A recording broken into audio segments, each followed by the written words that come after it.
Buenas noches con todos. Les pido por favor que abran sus Biblias al libro de Isaías, capítulo 42.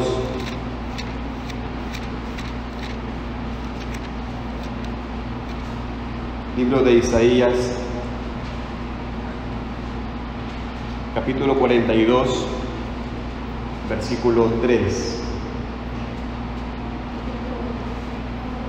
Isaías, capítulo 42, versículo 3.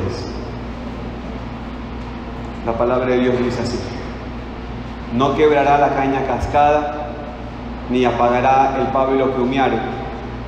Por medio de la verdad traerá justicia.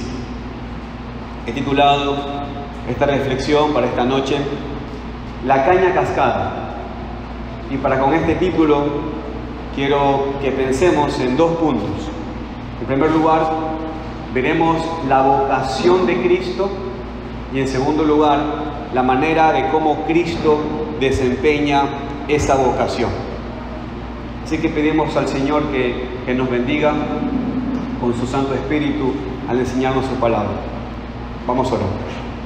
Padre, estamos aquí, Señor, en tu casa, pidiéndote, Señor, que por tu Santo Espíritu nos muestres a tu Hijo. Te lo rogamos, en el nombre de Cristo Jesús. Amén. El profeta Isaías, en medio de su ministerio de predicación en el pueblo de Israel, tuvo el privilegio de anunciar de diferentes maneras el ministerio del Señor Jesucristo. Él, viendo a Cristo por medio de la profecía y por medio de la fe, Isaías lo presenta a Jesucristo ante la mirada espiritual de los demás en el nombre de Dios de esta manera. Isaías 42, del 1 al 3, en su contexto, dice: he aquí mi siervo, yo le sostendré, mi escogido, en quien mi alma tiene contentamiento. He puesto sobre él mi espíritu. Él traerá justicia a las naciones. No gritará, ni alzará su voz, ni la hará oír en las calles. No quebrará la caña cascada, ni apagará el pábilo que humeare. Por medio de la verdad traerá justicia. Ahora, el evangelista Mateo, en su evangelio, afirma que estas palabras ahora están cumplidas en el Señor Jesucristo. Por ejemplo, si recordamos o vamos al libro de Mateo, al evangelio de Mateo, y vamos al capítulo 12 y leemos desde el versículo 15, encontramos que el Señor Jesucristo cumple estas palabras. Mateo 12, 15 en adelante dice: sabiendo esto, Jesús se apartó de allí y le siguió mucha gente, y sanaba a todos y les encargaba rigurosamente que no lo descubriesen, para que se cumpliese lo dicho por el profeta Isaías, cuando dijo: he aquí mi siervo, a quien he escogido, mi amado, en quien se agrada mi alma. Pondré mi espíritu sobre él, y a los gentiles anunciará su juicio. No contenderá, ni voceará, ni nadie oirá en las calles su voz. La caña cascada no quebrará, y el pábilo que humea no apagará, hasta que saque a victoria el juicio, y en su nombre esperarán los gentiles. Como vemos, esta profecía de Isaías se cumple en Cristo. Y como vemos en estos versículos, se exhibe, en primer lugar, la vocación de Cristo a desempeñar su oficio. Y en segundo lugar, la manera en que Cristo desempeña esa vocación. Así que pensemos en primer lugar en la vocación de Cristo. Miren, hermanos, el texto lo dice claro en las primeras palabras. El texto dice: he aquí mi siervo. Aquí Dios lo llama a su siervo. Cristo fue el siervo de Dios, pues Él rindió el servicio más formidable que ha habido. Un siervo escogido y selecto que hizo y sufrió todo por comisión del Padre. En esto podemos ver, hermanos, el dulce amor de Dios por nosotros. en que considera la obra de nuestra salvación efectuada por Cristo como su mayor servicio y en que quiso colocar a su amado Hijo unigénito a ese servicio. Ahora, bien puede anteponer las palabras "he aquí", como lo encontramos en el texto, para elevar nuestros pensamientos a la cúspide de la atención y la admiración.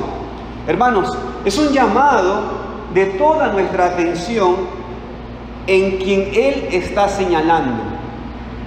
Cuando las personas están pasando por tiempos de tentación, las conciencias suelen fijar tanto la mirada en la dificultad presente en que se hallan, que necesitan que se les despierte para contemplar a aquel a quien pueden encontrar descanso para sus almas angustiadas. En las tentaciones, los hombres y mujeres, lo más seguro que tienen, ¿saben qué es? Es que pongan su mirada nada más que en Cristo, la verdadera serpiente de bronce que puede curar de nuestros pecados, el verdadero Cordero de Dios que quita el pecado del mundo. Este Salvador, el Señor Jesucristo, ejerce una influencia consoladora especial en el alma, sobre todo si no solamente miramos a Cristo, sino también la autoridad y el amor del Padre que le ha dado a Cristo. La Escritura nos dice de que Dios, hermanos, estaba en Cristo, reconciliando consigo al mundo. Por tanto, el Padre ha puesto en Cristo toda autoridad de que sea nuestro Salvador. Y ese es el mayor consuelo que tenemos. Y no solamente eso, sino que como Dios estaba en Cristo reconciliando consigo al mundo, nuestro mayor consuelo es que nuestro Cristo es nuestro mediador. Considerar las verdades de Dios cuando Él habla de Cristo es un gran sostén para nuestra fe. El saber que Dios el Padre, a quien ofendimos con nuestros pecados, esté tan complacido con la obra de redención que hizo Cristo. ¿Cómo puede ser, hermanos, que nosotros, siendo tan inicuos, delante de los ojos de Dios, Él nos considera justos? Pues lo hace porque nos ve por medio de su Hijo, quien ganó esa justicia por nosotros. El saber que el amor y la complacencia de Dios están en Cristo, hermanos, es un gran consuelo, porque entonces nosotros, los que hemos puesto nuestra fe en Él, somos entonces también complacencia de Dios. El texto dice una vez más: he aquí mi siervo a quien he escogido, mi amado en quien se agrada mi alma. Y si el pueblo de Dios está escondido en Cristo, el Señor también se complace de nosotros. El Padre ama a su Hijo, su unigénito, y con el mismo amor con que Él ama a su Hijo, el Padre también ama las obras de su Hijo. Por tanto, hermanos, el Padre nos ama a nosotros también. Por lo tanto, abracemos a Cristo y al amor de Dios en Él. Y cimentemos, hermanos, nuestra fe sobre la base segura de un Salvador tan grande que tiene una comisión tan noble. Pero aquí salta una pregunta. La pregunta es ¿cómo? Como estuvimos hablando hoy en la mañana. ¿Cómo? ¿Cómo el Padre dotó al Hijo para esta vocación de mediador? ¿Cómo lo dotó? El texto nos dice, y recuerde Isaías 42. Miren lo que dice el texto. He aquí mi siervo a quien he escogido, mi amado en quien se agrada mi alma. Y ahí vemos el cómo. Pondré mi espíritu sobre él. Vemos aquí, para nuestro consuelo, el dulce consenso, hermanos, de las tres personas. El Padre le da una comisión a Cristo. El Espíritu lo equipa y lo santifica, lo unge para cumplir, y Cristo mismo ejerce el oficio de mediador. Nuestra redención, mis queridos hermanos, se basa en el consenso de las tres personas de la Trinidad. Dicho de otra manera, nuestra redención se basa en el consenso de Dios. Bien dice la Escritura, la salvación es de Jehová. Nuestro Dios existe en tres personas y Él es el que nos ha salvado. El Padre, hablándonos de Cristo por medio del Espíritu Santo. El Hijo, mostrándonos al Padre por medio del Espíritu Santo. Y el Espíritu Santo, mostrándonos a Cristo para mostrarnos al Padre. Es de la vida eterna que te conozcan a ti, el único Dios verdadero. Y ese es nuestro gran consuelo, que lo conocemos a Él. Veamos aquí, para nuestro consuelo entonces, que la salvación que tenemos no está en un solo ser que se muestra en diferentes maneras, sino en el único ser, Dios, que existe en tres personas. Pero esto me lleva al segundo punto. El segundo punto es la manera en que Cristo desempeña esa vocación. Vamos a hacer una pregunta similar al título. ¿Cómo Cristo desempeña esta vocación? El texto nos dice, y miren lo que continúa de Isaías 42. El texto dice: no gritará, ni alzará su voz, ni la hará oír en las calles. Nuestro texto dice que lo hace modestamente, sin hacer ruido, ni levantar polvo con una venida aparatosa, como lo solían hacer los príncipes cuando entraban con sus carruajes. Nuestro Señor Salvador no hace así. El texto dice: no hará oír su voz. Ahora, en verdad, preguntémonos un poco eso, pensemos un poco en eso. En verdad, Él sí hizo oír su voz. Usted oyó un llamado. Pero la pregunta es: ¿qué voz? Bueno, Jesucristo mismo dice que voz. Mateo 11:28 dice: venid a mí todos los que están trabajados y cargados. En otro texto, sin gritar, dice: decid a todos los sedientos, venid a las aguas. Isaías 51. Entonces, gritó, sí, pero no gritó como los príncipes de este mundo. Lo hizo con un silbo apacible, invitando a los cansados y cargados y sedientos a venir a Él. Y como su venida fue modesta, también fue apacible, lo que se expresa en las siguientes palabras. Miren lo que continúa de Isaías 42. No quebrará la caña cascada, ni apagará el pábilo que humeara. Por lo tanto, vemos que la condición de aquellos con los que debía tratar, dice el texto, era de cañas cascadas y pábilos que humeaban. El texto no dice árboles, no son árboles, son cañas. Y ni siquiera son cañas enteras, son cañas cascadas. Hermanos, la iglesia es comparada con cosas débiles. He aquí la sabiduría de Dios. Cristo dijo a sus discípulos que debían ser sencillos como palomas. Ahora, eso es un tema, ¿no? Para los que están en la política.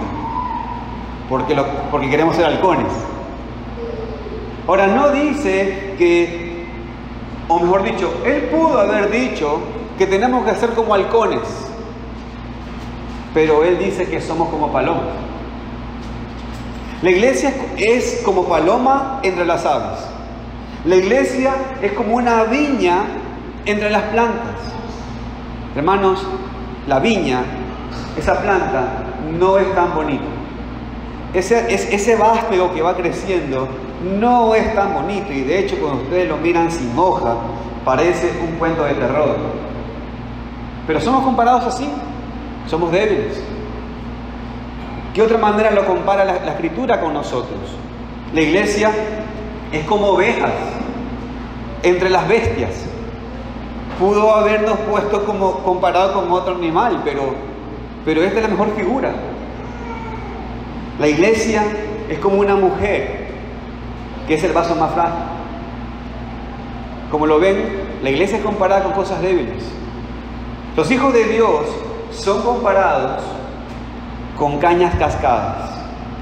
Los hijos de Dios no solamente son comparados, dice que son cañas cascadas.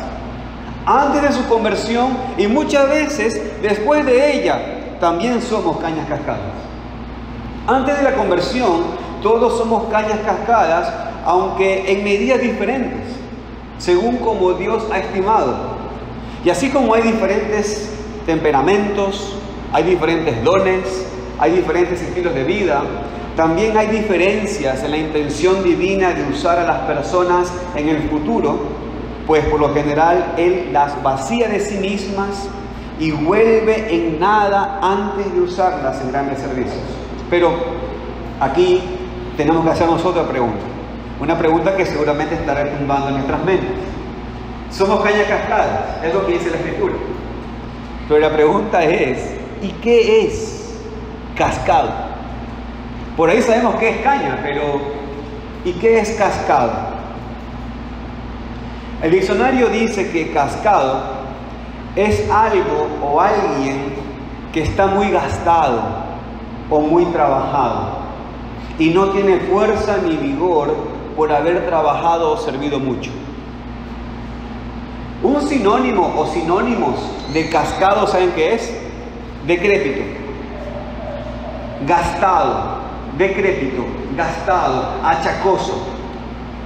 ¿Alguien aquí ha probado la caña de azúcar? ¿Ha mordido la caña de azúcar? ¿Sí?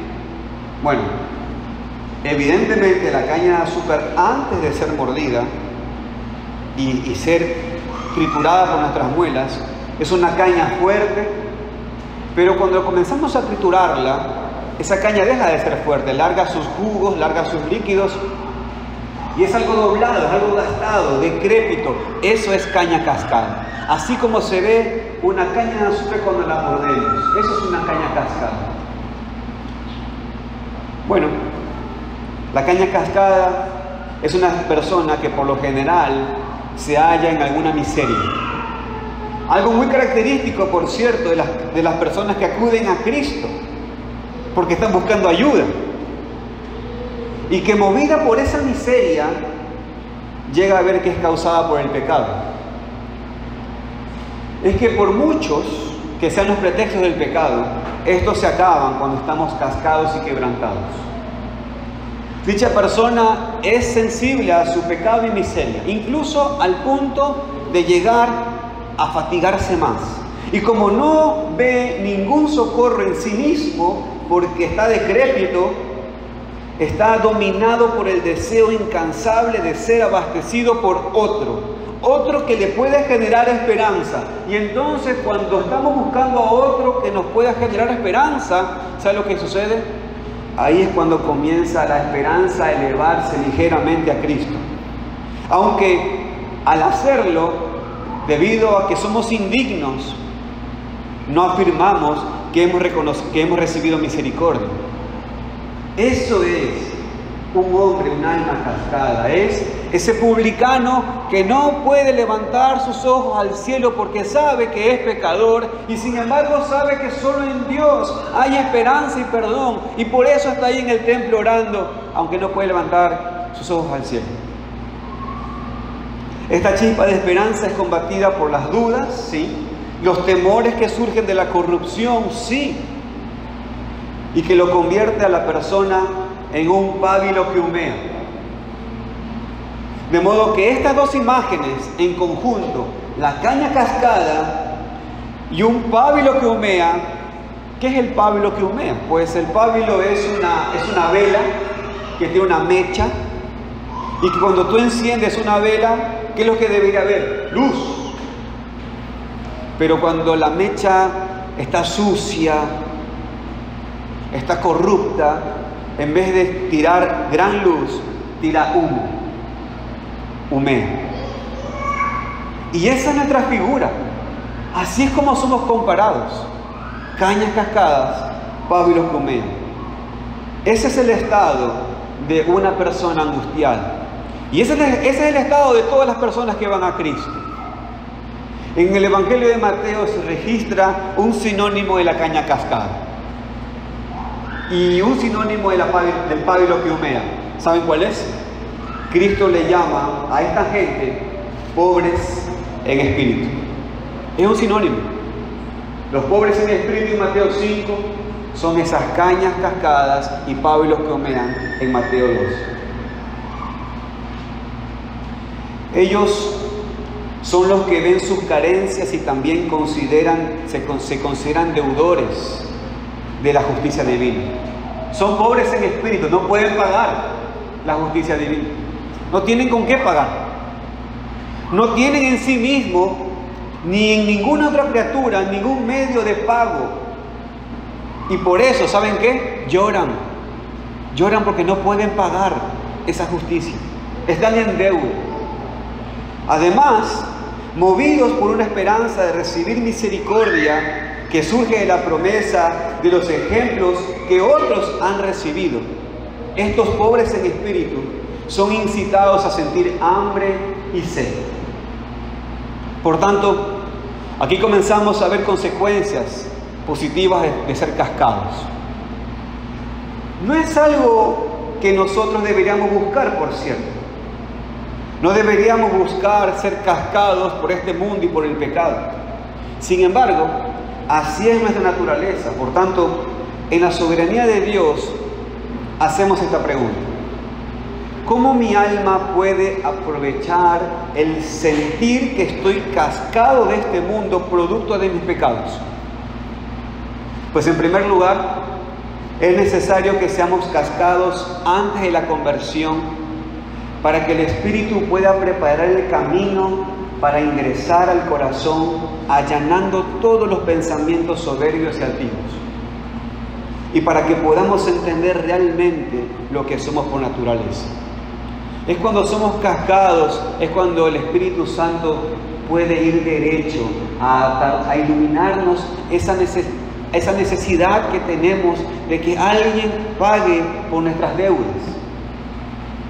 Todos nosotros amamos el andar errantes y fuera de nuestro hogar, hasta que Dios nos casca mediante la cruz. Solo entonces es que podemos reconsiderar y volver a casa como el hijo pródigo. Es muy difícil hacer que un corazón adormecido y evasivo clame con sinceridad pidiendo misericordia.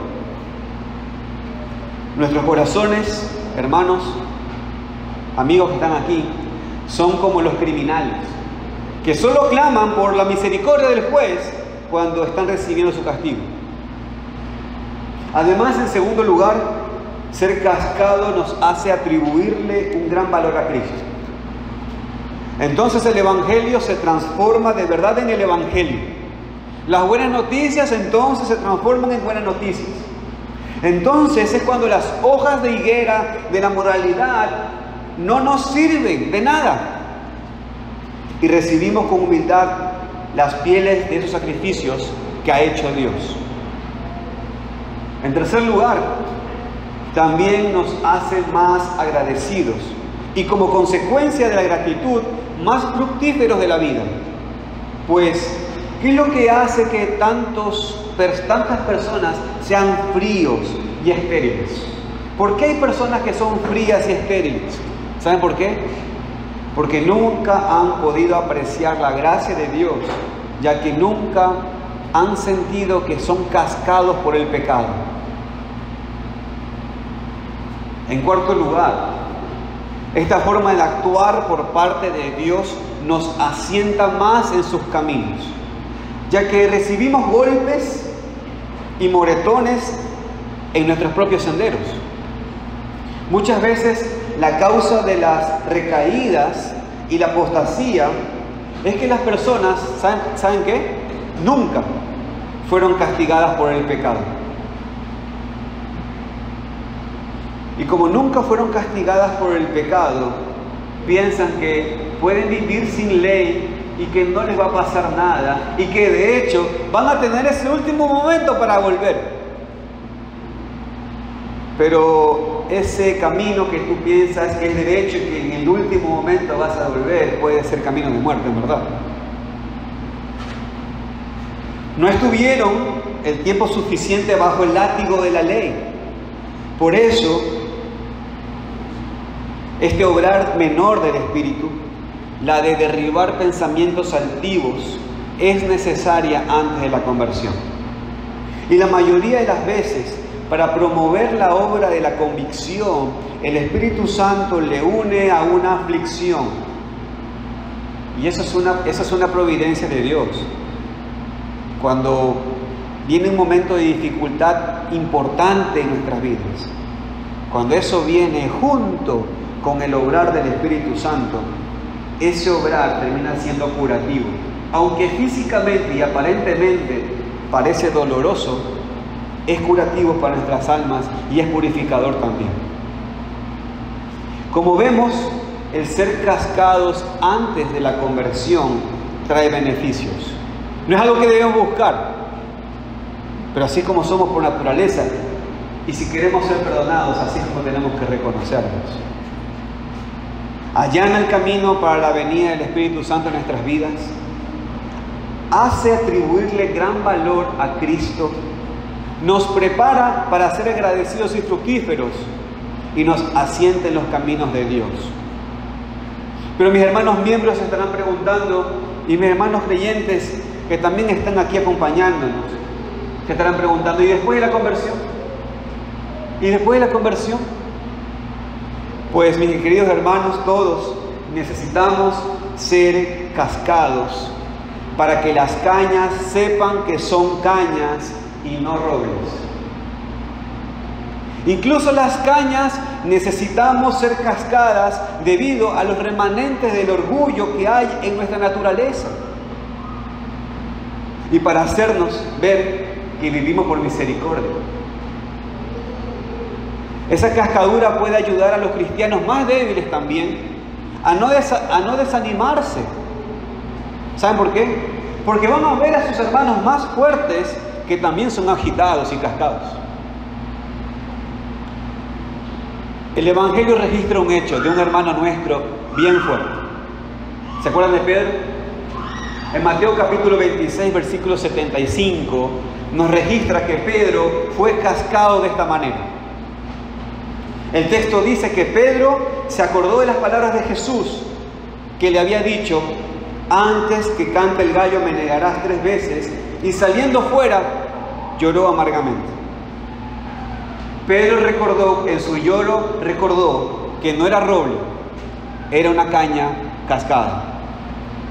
Antes de ser cascada, y recuerde esto por favor en el Evangelio, y recuerde esto de nuestro hermano Pedro, antes de que sucediera ese momento de recordar que es una caña cascada, antes de eso, ¿se acuerdan? Esa caña tenía mucho aire, esa caña tenía mucho aire dentro, en su interior.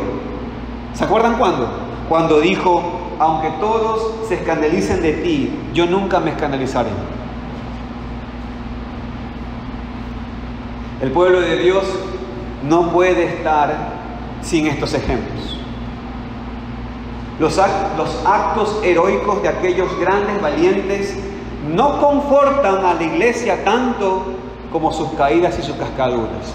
Y en la providencia de Dios están registrados en la palabra de Dios para que podamos también en ese sentido consolarnos. Así también fue cascado David, hasta que confesó libremente con un espíritu sin engaño: mientras callé, se envejecieron mis huesos. En mi gemir todo el día, porque de día y de noche se agravó sobre mí tu mano. Se volvió mi verdor en sequedades de verano. Mi pecado te declaré y no encubrí mi iniquidad. Dije: confesaré mis transgresiones a Jehová, y tú perdonaste la maldad de mi pecado. Y eso lo tenemos registrado en Salmos capítulo 32, verso 3 al 5. Y hermanos queridos, cuando vamos a ese texto, ¿sabe qué se nos viene a la mente? Nos recuerda que si David, que fue el dulce cantor de Israel, tuvo estas situaciones, ¿qué me queda a mí? De igual manera, hermanos, el rey Ezequías, uno de los mejores reyes que tuvo el reino de Judá, alegó que Dios había molido sus huesos como un león Y eso está registrado en Isaías 38:13. Asimismo, Pablo, el instrumento escogido, requirió que un mensajero de Satanás lo abofeteara para que no se exaltara desmedidamente. Y eso está registrado en 2 Corintios 12:7. El Señor, hermanos, nos está haciendo conforme a la imagen de su Hijo. Y como nos está haciendo conforme a la imagen de su Hijo, nosotros debemos ser conformados a esa cabeza que es Cristo. ¿Y sabe qué dice el texto de nuestro Cristo? Que Él fue molido por nuestros pecados. Para que sepamos, hermanos, cuán ligados estamos a Cristo. ¿Se dan cuenta?